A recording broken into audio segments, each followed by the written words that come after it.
This is the analysis of Revenge Part 4, so therefore the final page of Germanicus and Piso. The first sentence is worth commenting on just because it's so short. So this is Tacitus keeping things brief. So if you want to put that in fancy terms, it's tacity and brevity. That just means Tacitus keeping things short. And it just reminds us that people hate Plancina just as much as they hate Piso.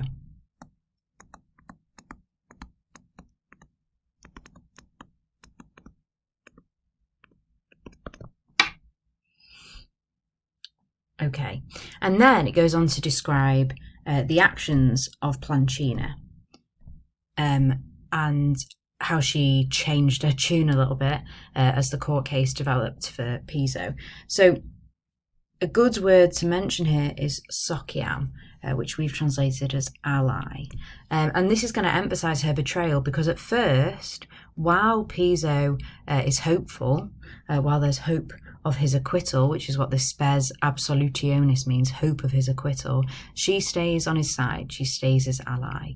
And that word sociam is emphatically positioned at the start of the phrase, and it shows how fickle she is. Because she'll go from his ally to abandoning him. Now remember that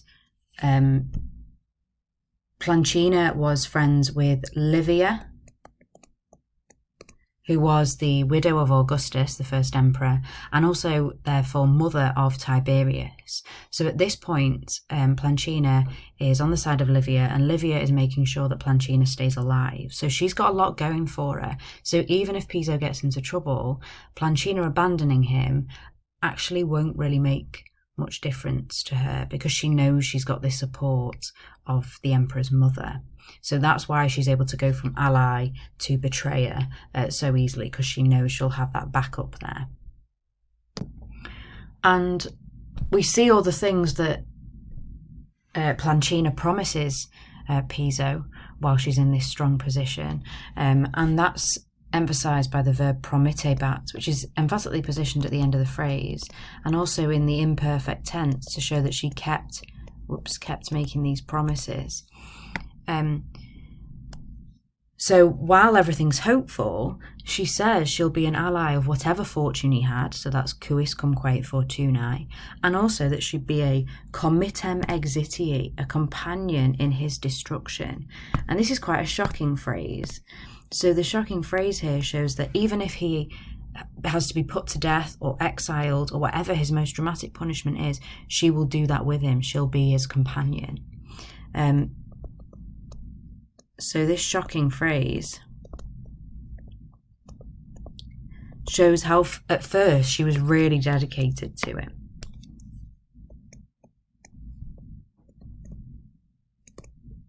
Because it suggests that, for example, if he is forced to kill himself, or if the state say he has to be put to death, that she will join him in that. So she really is dedicated at first. And then the next phrase, Tacitus begins with said, but. So we realise that things are going to change.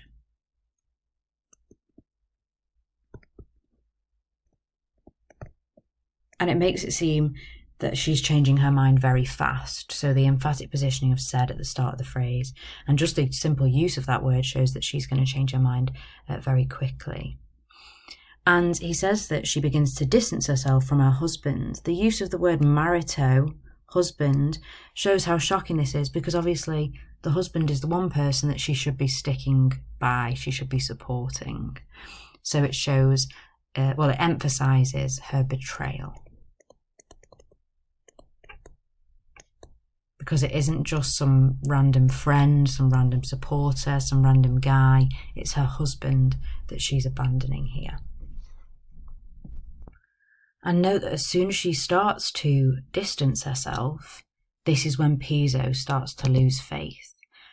So the verb dubitavit shows us that he's wondering whether he should plead his case any longer. So as soon as you get that phrase said, Paulatem segregari and marito coepit, she began to distance herself from her husband. We then have her husband wondering whether it's worth him carrying on in the courts. So we see the effect that Plancina's actions have had on Piso there. And then we move straight on to the moment when he writes his suicide note. So he pretends that he's preparing for his defence the next day. And the way that Tacitus emphasises the drama of this is through a load of historic presents. So we have scribit, he wrote a few words. Obsignat, he sealed them. Tradit, he handed them over to his freedman.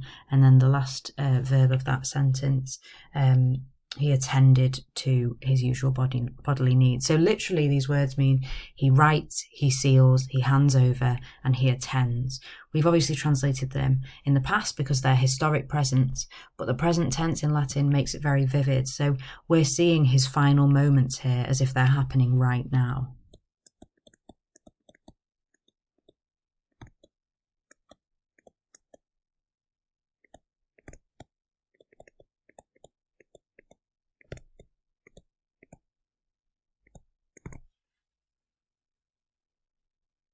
But then, in the last sentence, is when we get to nighttime, which is when he chooses to kill himself. And you notice that as soon as his wife has left the bedroom, which is expressed here, when his wife left the bedroom, we go from the present tense now to the perfect tense, iusit, he ordered. And the perfect tense gives us a sense of finality, gives us a sense of an action being done, sorted, over with. There's no debate here, there's no hesitation, there's no imperfect tense where he's gradually wondering about what he should do. He has ordered the door to be shut. So the perfect tense creates a sense of finality. Piso has made his decision.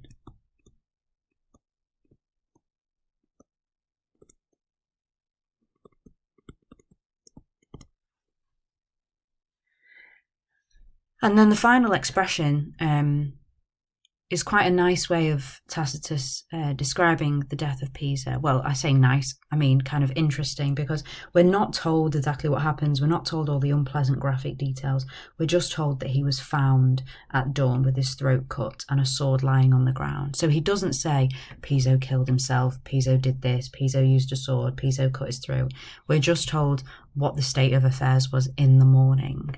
And this is Tacitus being a reliable historian, because he doesn't try and wonder about what actually happened. He just reports the facts as they appeared the next morning.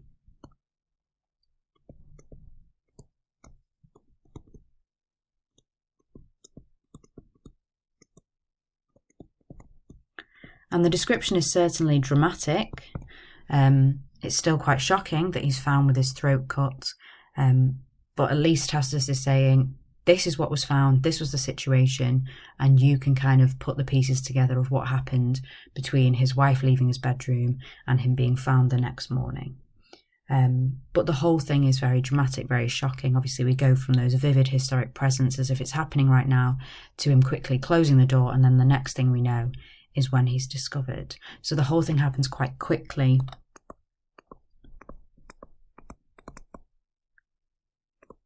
Which creates shock. And that is the final analysis of Germanicus and Piso.